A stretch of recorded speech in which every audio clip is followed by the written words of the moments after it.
Amigos oyentes, hoy vamos a tener una palabra evangélica y para ello vamos a leer en la primera epístola, la primera carta del apóstol Pablo a los tesalonicenses.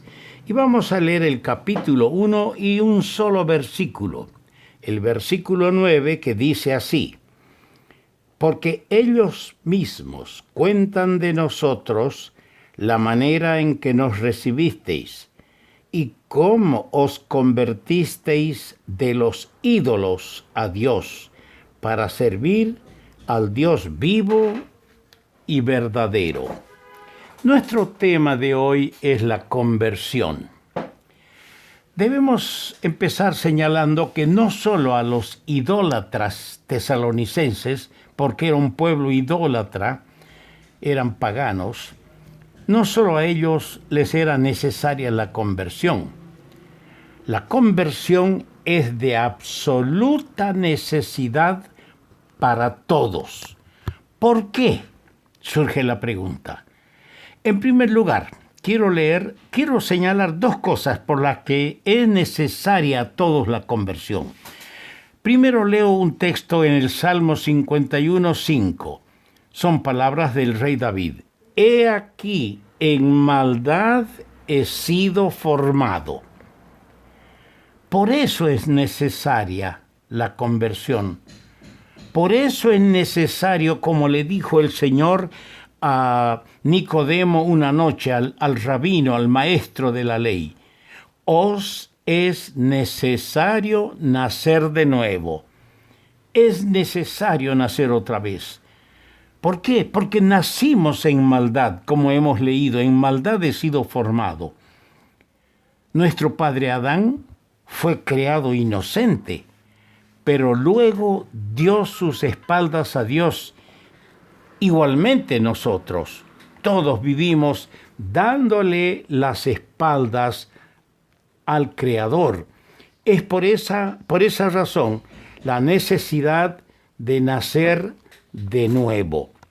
En segundo lugar, leemos en Isaías el capítulo 53, el versículo 6, estas palabras: todos nosotros nos descarriamos como ovejas. Es decir, no solo nacimos en maldad y pecado, sino que hemos iniciado la marcha de nuestra vida en dirección opuesta a Dios. O sea que por nacimiento y práctica damos nuestras espaldas a Dios. Eso usted lo verifica en su propia experiencia, amigo mío. Por eso es necesaria la conversión. Porque hemos nacido en maldad y nos es necesario un nuevo nacimiento. Hemos andado en maldad, por lo que resulta indispensable un cambio de dirección en nuestras vidas. No sé si usted ha experimentado ya ese cambio de dirección en su vida. Y desde ese cambio que usted lo inicia, Dios va a direccionar su vida siempre por el camino y el sendero de la fe. Amigo mío, es imprescindible que nos convirtamos a Dios. Seguro que todos se preguntarán, ¿qué es la conversión? Porque es natural, hablamos de conversión, de convertirse, y seguramente se van a preguntar, ¿qué es la conversión? La mejor ilustración sobre el tema de la conversión es la conversión de un gran hombre llamado Saulo de Tarso, que después llegó a ser el gran apóstol Pablo. Hay dos palabras importantísimas y que nos traen luces en cuanto a lo que es la conversión.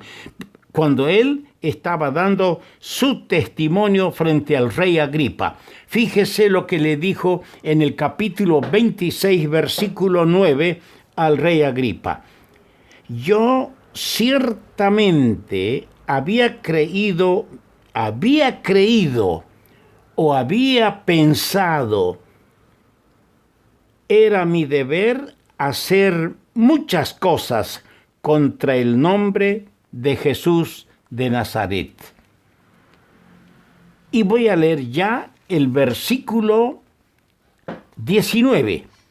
Por lo cual, oh rey Agripa, no fui rebelde a la visión celestial. Hay dos cosas sumamente importantes aquí en estas palabras. Este hombre, Saulo de Tarso, estaba lleno de falso celo, un celo religioso. Odiaba a Cristo y perseguía a sus discípulos. Pero un día, yendo con cartas especiales, poderes especiales de extradición para traer desde Damasco, capital de Siria, a todos los cristianos y traerlos presos para juzgarlos en Jerusalén, en medio camino oye la voz del Señor. El Señor le habla desde la gloria y es convencido allí de dos cosas: de lo equivocado de sus pensamientos, porque él le dijo en su testimonio al rey Agripa: yo ciertamente había pensado, yo había creído, estaba equivocado. ¿No es esa la condición suya, amigo oyente? A veces nos aferramos a defender una religión y no le pasa eso a usted nomás, le pasa a millones. Eso le pasó a mi madre,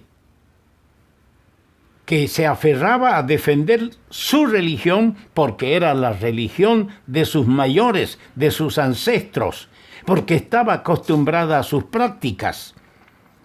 Pero cuán equivocados estamos en nuestros pensamientos. Yo había creído, yo había pensado. Esas son las palabras de aquel a quien ya le llega la luz de Dios. En segundo lugar, lo equivocado de sus procedimientos, porque procedía de una manera mala: perseguir, dañar, matar.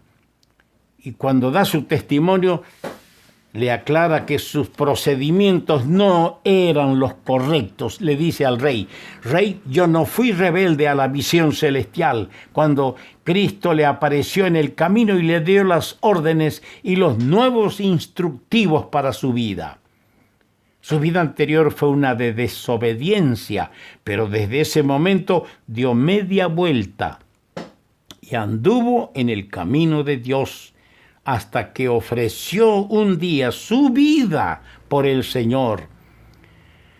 Cuando estaba en la cárcel, en la prisión en Roma, escribe una carta a sus hermanos en Cristo en Filipos, y allí él describe su nueva vida.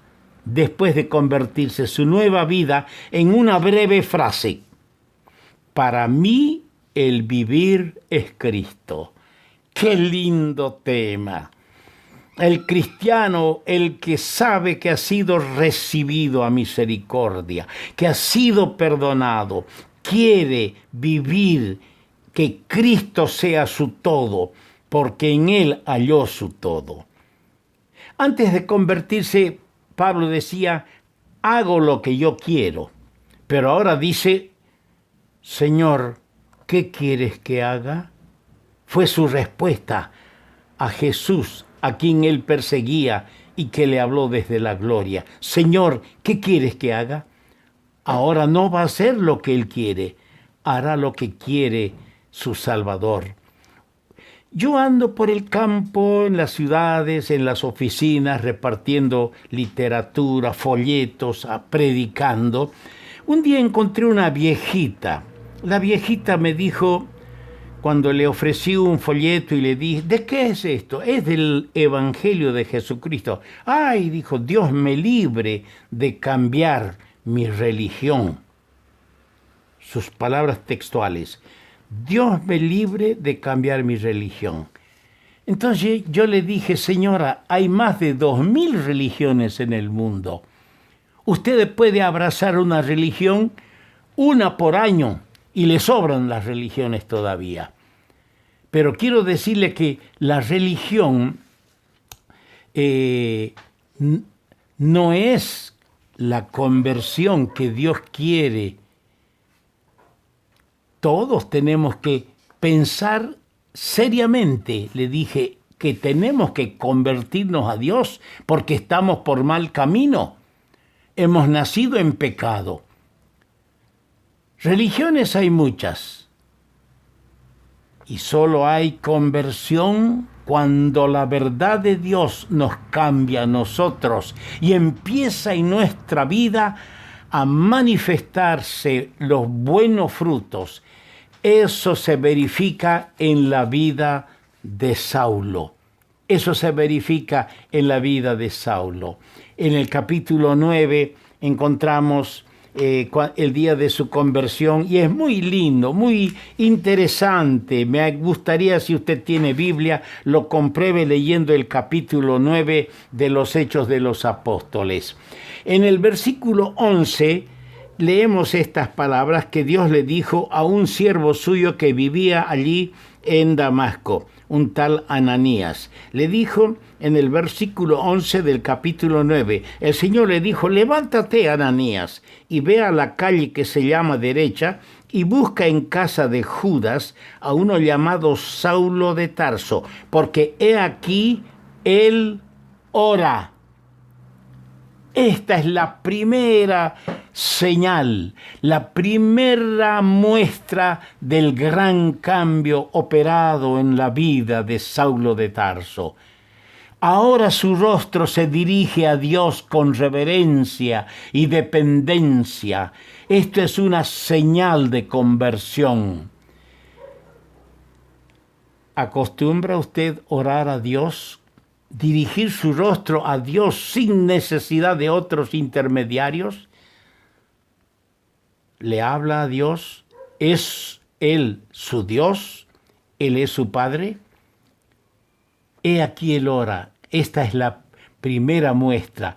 En el versículo 18 de este mismo capítulo 9 leemos: y al momento le cayeron de los ojos como escamas, y recibió al instante la vista, y levantándose fue bautizado. Recibió la vista. Claro, el resplandor de la gloria de Cristo, esa luz al mediodía más brillante que la fuerza del sol, lo dejó ciego y se le produjeron escamas. En forma figurada tomamos esto, ya que largo tiempo él había permanecido ciego en sentido espiritual. Y cuando tiene que aclarar el tema, escribiendo a los Corintios, les dice en la segunda carta, el Dios de este siglo ha enceguecido el entendimiento de los incrédulos para que no les resplandezca la gloria del Evangelio de Jesucristo. En sentido figurado. Aquí Pablo recibe la vista. Él ha vivido en la ceguera espiritual, pero el Señor ahora le alumbra. En el mismo verso 18 dice, y fue bautizado. ¿Cómo? ¿Él sabía? Sí, rápidamente fue a él revelado que aquellos que creían en el Señor tenían que ser bautizados. Los que se convierten a Cristo, y tal vez hay algún cristiano verdadero que me ha escuchado y que está todavía indeciso, todavía no quiere sujetarse, no quiere obedecer al Señor en este paso importantísimo en la vida de todo pecador salvado.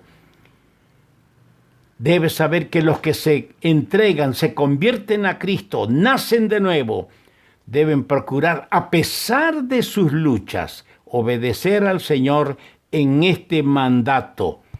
Todo convertido debe decir como el salmista dijo un día en el Salmo 40, el hacer tu voluntad, Dios mío, me ha agradado.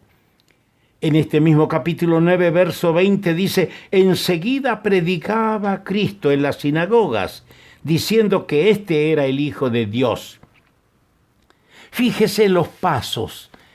Empezó orando, fue iluminado, recibió la vista, fue bautizado y ahora predicaba a Cristo. Comenzó a testificar para su Señor inmediatamente después de convertirse, precisamente en los lugares donde era conocido como opositor al Evangelio.